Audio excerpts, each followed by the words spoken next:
What's up guys, Lou here, back with another video, and today I've got a world exclusive for you. In front of me is the backplate from the upcoming iPhone 6s.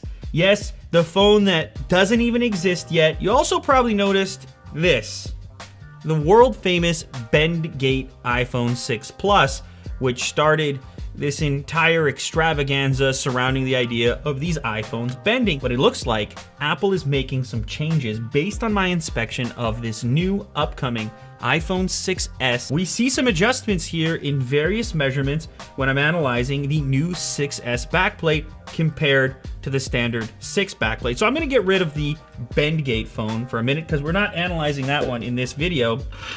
Here are the two shells. On the left, I have the backplate from the regular iPhone 6, and over here on the right in gold is the one from the upcoming 6s. I also have a digital caliper here which can take measurements all the way down to 0.01 millimeters. Now, upon inspection at first glance, they look to be exactly the same. You will notice that the screw layout is a little bit different, but what caught my attention immediately was the fact that this area over here around the home buttons, as well as the area around the other cutouts where the power switch would be, appear to be significantly thicker on the 6s backplate compared with the standard 6. Now, of course, this is important because this area right here is where bend gate started. I'm gonna go ahead and do some measurements here. We'll start with the major ones, the height.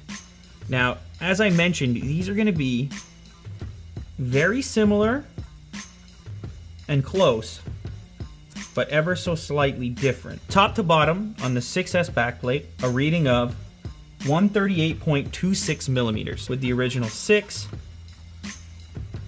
138.09. Ever so slight on the difference there, I'll slide that out. And the same thing happens when you're measuring the width. The old iPhone, 66.91, the new one,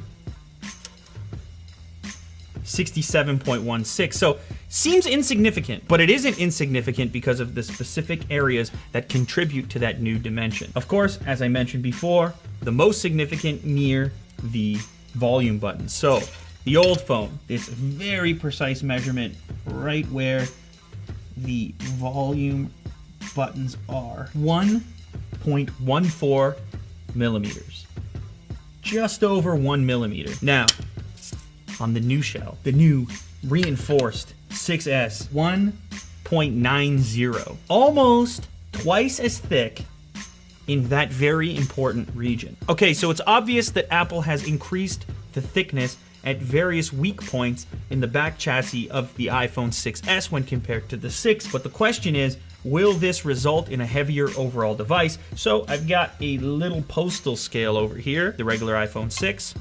You can see it comes in at 27 grams. And now for the new shell, 25 grams. So what's interesting here is not only do we have what look like enhancements, but we also have an overall lighter shell. This evidence here appears to point in the direction of a new material, potentially that rumored 7000 series aluminum, which is not only going to be thicker in some key points here, but also probably gonna be stronger in general. So coming up very shortly on the channel, I'll be testing that. I'll be comparing these two when it comes to potential bends. So stick around for that. Sort of some evidence here that Apple took bend gate seriously, but it looks like this time around, everyone's going to end up with a stronger iPhone than the previous gen. Thanks very much for watching. Stick around, stay tuned for more exclusive information on the upcoming iPhone 6s, as well as tests. I've got some other components that I'll be showing you very shortly, so make sure to subscribe and leave a thumbs up if you enjoyed this content. I'll catch you on the next episode.